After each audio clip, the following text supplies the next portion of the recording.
ഉൽപ്പത്തി പുസ്തകത്തിൻ്റെ 2-ാമത്തെ അധ്യായം 1 മുതലുള്ള വാക്യങ്ങൾ. ജെനേസിസ് ചാപ്റ്റർ 2 വേഴ്സ് 1 ഓൺ. അങ്ങനെ ആകാശവും ഭൂമിയും അവയിലുള്ള സകലതും പൂർണ്ണമായി. ദൈവം തൻ്റെ ജോലി 7-ാം ദിവസം പൂർത്തിയാക്കി താൻ തുടങ്ങിയ പ്രവൃത്തിയിൽ നിന്ന് വിരമിച്ച് 7-ാം ദിവസം അവിടുന്ന് വിശ്രമിച്ചു. സൃഷ്ടികർമ്മം പൂർത്തിയാക്കി തൻ്റെ പ്രവൃത്തികളിൽ നിന്ന് വിരമിച്ച് വിശ്രമിച്ച 7-ാം ദിവസത്തെ ദൈവം അനുഗ്രഹിച്ച് വിശുദ്ധമാക്കി. നമ്മൾ ഇന്ന് ചിന്തിക്കുന്നത് ഈ 7-ാം ദിവസത്തെക്കുറിച്ചാണ്.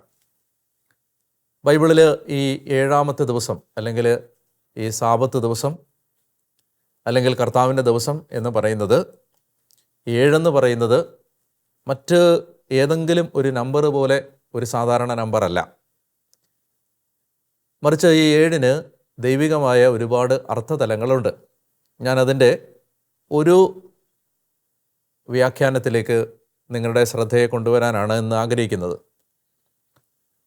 അതിനാമുഖമായിട്ട് നമ്മൾ മനസ്സിലാക്കേണ്ട ആദ്യത്തെ ചിന്ത, ദൈവം ആദ്യമായി വിശുദ്ധീകരിച്ചത്, കർത്താവ് ആദ്യമായി സാങ്ക്ടിഫൈ ചെയ്തത്, വിശുദ്ധമാക്കിയത്, ഹോളിയാക്കിയത് ഒരു സ്ഥലമല്ല, ഏതെങ്കിലും ഒരു വ്യക്തിയെ അല്ല, ഏതെങ്കിലും ഒരു സംവിധാനത്തെ അല്ല. കർത്താവ് ആദ്യമായി ബൈബിളിൽ വിശുദ്ധീകരിച്ചു എന്ന് പറഞ്ഞിരിക്കുന്നത് ഒരു സമയത്തെയാണ്. അപ്പോൾ ആദ്യമായി നമ്മുടെ മനസ്സിലേക്ക് രജിസ്റ്റർ ചെയ്യേണ്ട ചിന്ത ഇതാണ്: ദൈവം വിശുദ്ധീകരിച്ച ആദ്യത്തെ യാഥാർത്ഥ്യം ഒരു സ്ഥലമല്ല. ഉദാഹരണത്തിന് ഒരു ദേവാലയം വിശുദ്ധീകരിച്ച് ദൈവജനത്തിന് ദൈവം തരികയല്ല. മറിച്ച് ദൈവം ആദ്യമായിട്ട് ബൈബിളിൽ വിശുദ്ധീകരിക്കുന്നത് ഒരു സമയത്തെയാണ്. ആ സമയമാണ് 7-ാം ദിവസം എന്നതുകൊണ്ട് ഉദ്ദേശിക്കുന്നത്. വ്യാപകമായ അർത്ഥത്തിൽ, വിശാലമായ അർത്ഥത്തിൽ 7-ാം ദിവസം എന്ന് പറയുന്നത് ഒരു പ്രത്യേക ദിവസം എന്നതിനപ്പുറത്ത്, വിശാലമായ അർത്ഥത്തിലാണ്, ഒരു പ്രത്യേക ദിവസം എന്നതിനപ്പുറത്ത് 7-ാം ദിവസം എന്ന് പറയുന്നത് നമ്മൾ ദൈവത്തോടുള്ള ബന്ധത്തിലേക്ക് പ്രവേശിക്കുന്ന ഏത് സമയത്തെയും വിളിക്കാവുന്ന പേരാണ് 7-ാമത്തെ ദിവസം അല്ലെങ്കിൽ സാബത്ത് ദിവസം. നമ്മൾ ദൈവത്തോടുള്ള ബന്ധത്തിലേക്ക് പ്രവേശിക്കുന്ന ഏത് ദിവസവും 7-ാമത്തെ ദിവസമാണ്. അപ്പോൾ എന്താണ് ഇതിൻ്റെ പ്രത്യേകത? ഞാൻ ഒരു 4 കാര്യങ്ങൾ വേഗം അതിനെക്കുറിച്ച് പറയാം. ഒന്നാമത്തെ കാര്യം, ബൈബിളിൽ 7 എന്ന് പറയുന്നത് ഉടമ്പടിയുടെ സംഖ്യയാണ്, നമ്പർ ഓഫ് കവനൻ്റ് ആണ്, ഉടമ്പടിയുടെ നമ്പറാണ്. ഉദാഹരണത്തിന് ഉൽപ്പത്തി പുസ്തകത്തിൻ്റെ 21-ാം അധ്യായത്തിൻ്റെ 29-ാമത്തെ വാക്യത്തിൽ അബ്രാഹാം അബിമേലെക്കുമായി ഒരു ഉടമ്പടി സ്ഥാപിക്കുമ്പോൾ അബ്രാഹാം ആ ഉടമ്പടിയുടെ ഓർമ്മയ്ക്കായി 7 ആടുകളെ, പെണ്ണാടുകളെ മാറ്റി നിർത്തുന്നതായി നമ്മൾ കാണുന്നുണ്ട്.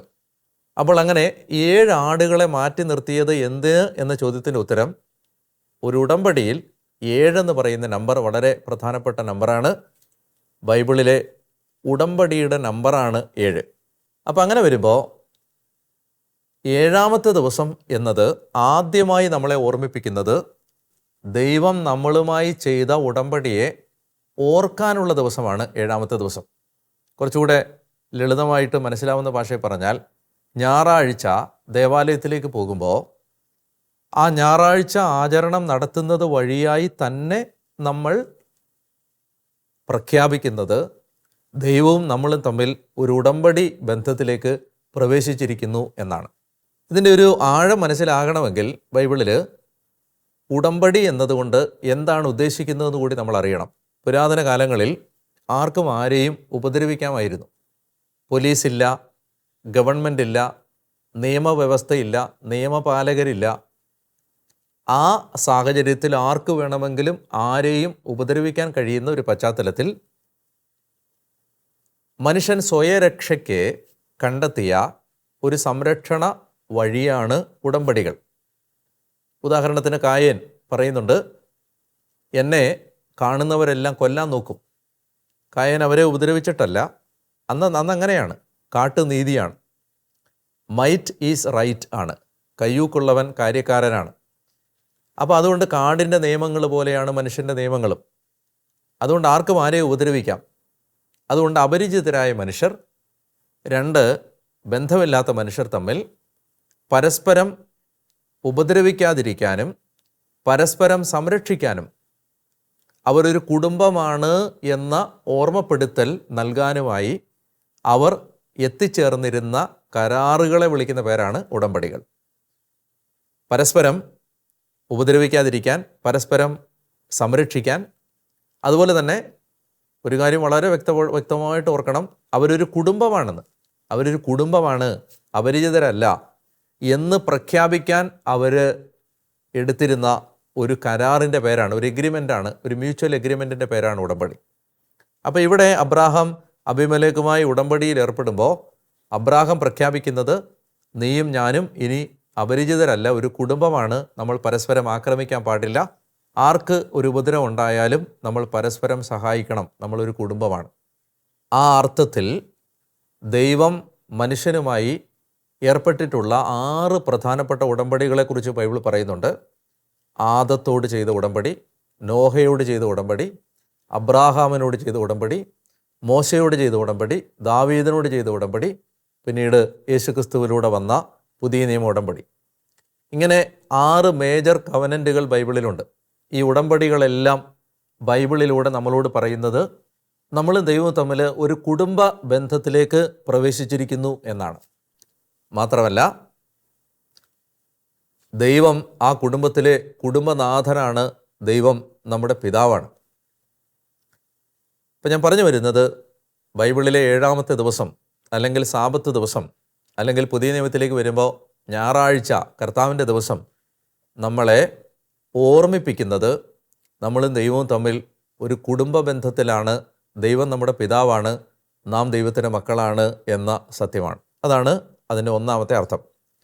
രണ്ടാമതായിട്ട് നമ്മളിതിനെ കാണേണ്ടത്, 7-ാമത്തെ ദിവസവുമായി ബന്ധപ്പെട്ട രണ്ടാമത്തെ ചിന്ത, ബൈബിളിൽ 7 ഒരു ദൈവിക നമ്പറാണെങ്കിൽ 6 ഒരു പൈശാചിക നമ്പറാണ്. 6 ഒരു ഈവിൾ നമ്പറാണ്, ദൈവികമല്ലാത്ത നമ്പറാണ്. ഉദാഹരണത്തിന്, ഗോലിയാത്തിനെ കുറിച്ചുള്ള വിവരണങ്ങളിൽ നിങ്ങൾക്ക് ഈ 6 കാണാൻ കഴിയും. നെബൂഖദ്നേസർ ഉണ്ടാക്കിയ പ്രതിമയുടെ വലിപ്പത്തിൽ 6 കാണാൻ കഴിയും. അതുപോലെ തന്നെ സോളമൻ സമാഹരിച്ച സ്വർണത്തിൻ്റെ അളവ് പറയുമ്പോൾ അത് ദൈവത്തിനെതിരായിട്ടാണെന്ന് ബൈബിൾ വായിക്കുന്നവർക്കറിയാം. അപ്പോൾ അത് 666 666 താലന്ത് സ്വർണമാണ്. അതുപോലെ വെളിപാട് പുസ്തകത്തിലെ എതിർ ക്രിസ്തുവിൻ്റെ നമ്പർ 666 666 ബൈബിളിൽ മിക്കവാറും ഒക്കെ തന്നെ ഈ 6 ദൈവത്തിനെതിരെ നിൽക്കുന്ന ഒരു നമ്പറായിട്ടാണ് കാണുന്നത്. എതിർ ക്രിസ്തുവിൻ്റെ നമ്പറാണ്. അപ്പോൾ നമ്മൾ അവിടെ കാണുന്ന വളരെ കൗതുകകരമായ ഒരു നിരീക്ഷണം, മനുഷ്യൻ സൃഷ്ടിക്കപ്പെട്ടത് 6-ാമത്തെ ദിവസമാണ്. മനുഷ്യൻ സൃഷ്ടിക്കപ്പെട്ടത് 7-ാമത്തെ ദിവസമല്ല, 6-ാമത്തെ ദിവസമാണ്. 6-ാമത്തെ ദിവസം മനുഷ്യനെ സൃഷ്ടിച്ച ദൈവം അവനോട് ആവശ്യപ്പെടുന്നത് അവൻ 7-ാമത്തെ ദിവസത്തിലേക്ക് പ്രവേശിക്കണം എന്നാണ്. അതായത് 7 ദൈവികമായ നമ്പറാണ്. 6 മനുഷ്യൻ തന്നിൽ തന്നെ ആശ്രയിച്ച് നിൽക്കുമ്പോൾ അവൻ്റെ തന്നിൽ തന്നെയുള്ള ആശ്രയത്വത്തിൻ്റെ, അല്ലെങ്കിൽ അവനിലെ എതിർ ക്രിസ്തുവിൻ്റെ പൈശാചികതയുടെ നമ്പറാണ് 6. ദൈവത്തെ കൂടാതെ നിൽക്കുന്ന, അതായത് 7ലേക്ക് വരാതെ നിൽക്കുന്ന 6, ദൈവത്തിൽ നിന്ന് അകന്നു നിൽക്കുന്ന മനുഷ്യൻ. ബൈബിൾ നമ്മളോട് പറയുകയാണ്, മനുഷ്യൻ അവനിൽ തന്നെ നിന്നാൽ, 6ൽ തന്നെ നിന്നാൽ, അവൻ സൃഷ്ടിക്കപ്പെട്ട അവസ്ഥയിൽ തന്നെ നിന്നാൽ അവൻ എതിർ ക്രിസ്തുവായി മാറും. എന്നാൽ അവനെ ദൈവം വിളിച്ചത് 6ൽ നിൽക്കാനല്ല, 7ലേക്ക് വരാനാണ്. 7 എന്താണ്? 7 ദൈവാരാധനയുടെ, ദൈവബന്ധത്തിൻ്റെ, ദൈവസ്നേഹത്തിൻ്റെ, ദൈവത്തെ അപ്പനായിട്ട് കാണുന്നതിൻ്റെ, ദൈവമക്കളാണെന്ന് അംഗീകരിക്കുന്നതിൻ്റെ നമ്പറാണ് 7. അപ്പോൾ 7 ഇല്ലാത്ത 6 എതിർ ക്രിസ്തുവാണ്. 7ലേക്ക് എത്താത്ത 6 ദൈവത്തിനെതിരാണ്. മാത്രമല്ല, 6ൽ സൃഷ്ടിക്കപ്പെട്ട മനുഷ്യൻ, 6-ാം ദിവസം സൃഷ്ടിക്കപ്പെട്ട മനുഷ്യൻ സൃഷ്ടിക്കപ്പെട്ടത് 7-ാം ദിവസത്തിന് വേണ്ടിയാണ്, ദൈവത്തിൻ്റെ വിശ്രമത്തിലേക്ക് പ്രവേശിക്കാനാണ്. ഞാനിങ്ങനെ ഈ നമ്പറുകളെക്കുറിച്ചുള്ള ഈ കാര്യങ്ങൾ, ആ വെളിപാടുകൾ പറയുന്നത്, നമ്മുടെ മനുഷ്യ ജീവിതത്തിൻ്റെ ലക്ഷ്യം നമ്മളിൽ തന്നെ സന്തോഷം കണ്ടെത്തി ജീവിക്കാനല്ല. നമ്മുടെ ജീവിതത്തിൻ്റെ ലക്ഷ്യം നമ്മൾ കണ്ടെത്തുന്നതും നമ്മുടെ ജീവിതത്തിൻ്റെ അർത്ഥം നമ്മൾ തിരിച്ചറിയുന്നതും നമുക്ക് വെളിയിലേക്ക് ദൈവത്തിലേക്ക് നമ്മൾ നോക്കുമ്പോഴാണ്. നമ്മൾ നമ്മളിലേക്ക് തന്നെ നോക്കിയിരുന്നാൽ നമുക്കൊരിക്കലും ആത്യന്തികമായ ആനന്ദം കൈവരിക്കാൻ കഴിയില്ല. മറിച്ച് നമുക്ക് വെളിയിലേക്ക് നോക്കണം. ഇത് ഒത്തിരി വ്യാപകമായ വ്യാഖ്യാനങ്ങൾ തരാൻ പറ്റും. നമുക്ക് വെളിയിലാണ് എല്ലാ കാര്യത്തിൻ്റെ അർത്ഥം, നമുക്കുള്ളിലല്ല. എന്ന് പറഞ്ഞാൽ നമുക്ക് ഉള്ളിൽ, അല്ലെങ്കിൽ നമ്മളെ സന്തോഷിപ്പിക്കുന്ന, നമുക്ക് സന്തോഷം തരുന്ന, നമുക്ക് നമ്മുടെ ഈഗോയെ സാറ്റിസ്ഫൈ ചെയ്യുന്ന, നമ്മുടെ ഇഷ്ടങ്ങളെ പ്ലീസ് ചെയ്യുന്ന കാര്യങ്ങളുമായി ജീവിക്കുമ്പോൾ അത് എതിർ ക്രിസ്തുവിൻ്റെ സ്വഭാവമാണ്. അവിടെയാണ് ഒരാളുടെ അഹം, ഒരാൾ അയാൾക്ക് വേണ്ടി മാത്രം ജീവിക്കുന്നു, അയാളുടെ സന്തോഷങ്ങൾ മാത്രം കണ്ടെത്തുന്നു.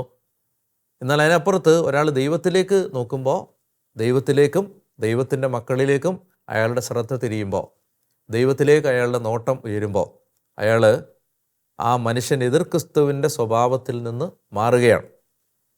അപ്പം അങ്ങനെ വരുമ്പോൾ 7 എന്ന് പറയുന്നത് ഒരു മനുഷ്യൻ എന്തിനു വേണ്ടി സൃഷ്ടിക്കപ്പെട്ടോ അതിൻ്റെ നമ്പറാണ്.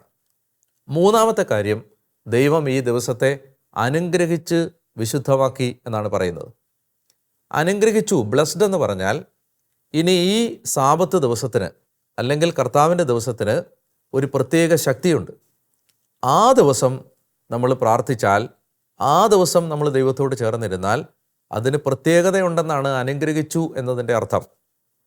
അനുഗ്രഹിച്ചു എന്ന് പറഞ്ഞാൽ അത് മറ്റ് സാധാരണ ദിവസങ്ങൾ പോലെ അല്ല.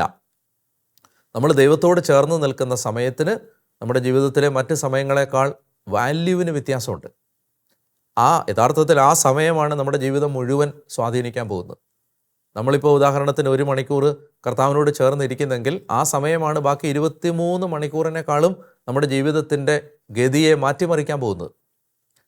അതുകൊണ്ട് അതിനെ അനുഗ്രഹിച്ചു എന്ന് പറഞ്ഞാൽ അത് മറ്റ് ദിവസങ്ങളിൽ നിന്ന് വ്യത്യാസപ്പെടുത്തി. രണ്ടാമത്തെ കാര്യം, അതിനെ വിശുദ്ധമാക്കി. വിശുദ്ധമാക്കി എന്ന് പറഞ്ഞാൽ അതിനെ വേർതിരിച്ചു വെച്ചു എന്നാണ് ബൈബിളിലെ അർത്ഥം. സെപ്പറേറ്റ് ചെയ്തു എന്നാണ്. അതിനെ ഒരു ദൈവിക കാര്യത്തിന് വേണ്ടി മാറ്റി നിർത്തി. ഞാൻ പറഞ്ഞു വരുന്നത്, നമ്മൾ ഈ 7-ാം ദിവസത്തിൽ അതിനെ ഒരു പ്രത്യേകതയോടെ കണ്ട്, എന്ന് പറഞ്ഞാൽ ആരാധനയെ ദൈവത്തോട് ചേർന്നിരിക്കുന്ന സമയത്തെ പ്രത്യേകതയോടെ കണ്ടാൽ അതിനൊരു പ്രത്യേകമായ ശക്തി നമ്മുടെ ജീവിതത്തിലേക്ക് ഒഴുക്കി തരാനുള്ള കഴിവുണ്ട്. 4-ാമത്തെ കാര്യം, ഈ 7-ാം ദിവസം ദൈവം വിശ്രമിച്ച ദിവസമാണ്. ആ ദിവസം ദൈവം തൻ്റെ വിശ്രമത്തിലേക്ക് നമ്മൾ കടക്കാൻ നമ്മളെ ക്ഷണിക്കുന്ന ദിവസമാണ്. എന്ന് പറഞ്ഞാൽ ദൈവം വിശ്രമിച്ചു എന്ന് പറഞ്ഞാൽ എന്താ അർത്ഥം?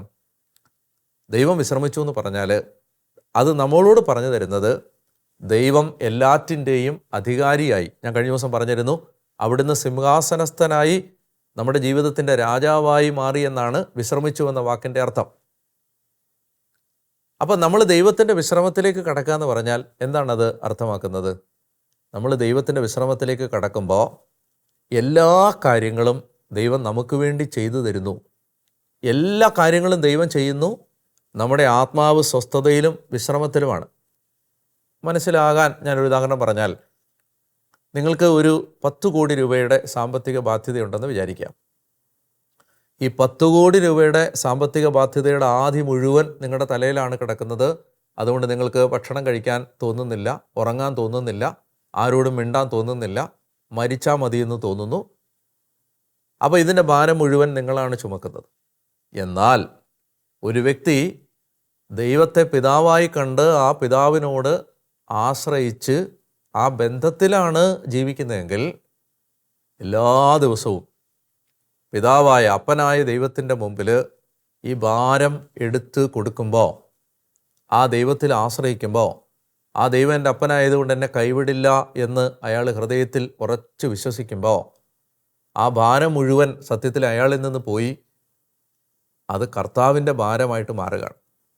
അതുകൊണ്ടാണ് വചനം പറയുന്നത്, നിൻ്റെ ഭാരം കർത്താവിനെ ഏൽപ്പിക്കുക, അവിടുന്ന് നിന്നെ താങ്ങിക്കൊള്ളും. അപ്പോൾ അയാളുടെ ഭാരം കർത്താവ് ഏറ്റെടുത്തു. ഇപ്പോൾ അയാൾക്ക് എന്താണ്? ഇപ്പോൾ അയാൾക്ക് സ്വസ്ഥതയുണ്ട്, സമാധാനമുണ്ട്, ആശ്വാസമുണ്ട്, എവിടെയോ ഒരു ശാന്തതയുണ്ട്, വിശ്രമമുണ്ട്. ഇന്ന് മനുഷ്യന് ഒന്ന് ചിരിക്കാൻ പോലും പറ്റാത്ത എന്തുകൊണ്ടാണ്? അതിൻ്റെ കാരണം മനുഷ്യൻ എല്ലാ ഭാരവും അവൻ്റെ തലയിൽ കൊണ്ടു നടക്കുകയാണ്. എന്നാൽ ദൈവം നമ്മളെ വിളിച്ചത് എന്തിനാണ്? 6-ാമത്തെ ദിവസത്തിൽ നമ്മളിൽ തന്നെ ഈ ഭാരമെല്ലാം വെക്കാനല്ല, മറിച്ച് ഏഴാമത്തെ ദിവസത്തിലേക്ക് ദൈവത്തിലേക്ക് എല്ലാം കൊടുക്കാനാണ്. നിൻ്റെ ഭാരം കർത്താവിനെ ഏൽപ്പിക്കുക. കർത്താവിന് നിന്നെക്കുറിച്ച് വിചാരമുണ്ട്, അവിടുന്ന് നിന്നെ അനുഗ്രഹിക്കും. അപ്പോൾ ഇത് അത് ഒരു ബന്ധമുള്ളവന് മാത്രമേ അങ്ങനെ ചിന്തിക്കാൻ പറ്റൂ. എന്ത് ഭാരമുണ്ടെങ്കിലും, എന്തെല്ലാം ഭൂകമ്പം വന്നാലും, സുനാമി വന്നാലും, ഏതെല്ലാം മഹാമാരികൾ വന്നാലും, അതിന് നടുവിൽ ഒരാൾക്ക് ശാന്തതയോടെ നിൽക്കാൻ പറ്റണമെങ്കിൽ അയാൾക്ക് ദൈവത്തോട് അത്രയും ബന്ധമുണ്ടെങ്കിലേ പറ്റൂ. അപ്പോൾ ഈ ബന്ധമാണ്, ഞാൻ ചുരുക്കി പറയാം, അതിൻ്റെ പേരാണ് ആരാധന. ഇങ്ങനെ ദൈവത്തിൽ ആശ്രയിച്ച്, ദൈവത്തെ ആരാധിച്ച്, ദൈവം തരുന്ന വിശ്രമം അനുഭവിക്കുന്നതിന് ദൈവം നമ്മളെ വിളിച്ചിരിക്കുന്ന ഒരു പ്രധാനപ്പെട്ട ദിവസമാണ് ഏഴാം ദിവസം. അല്ലെങ്കിൽ അത് നമ്മളെ ഓർമ്മിപ്പിക്കാനാണ് ഏഴാമത്തെ ദിവസം ദൈവം നമ്മൾ സാബത്ത് ആചരിക്കണം, ദൈവത്തെ ആരാധിക്കണം എന്ന് പറഞ്ഞിരിക്കുന്നത്.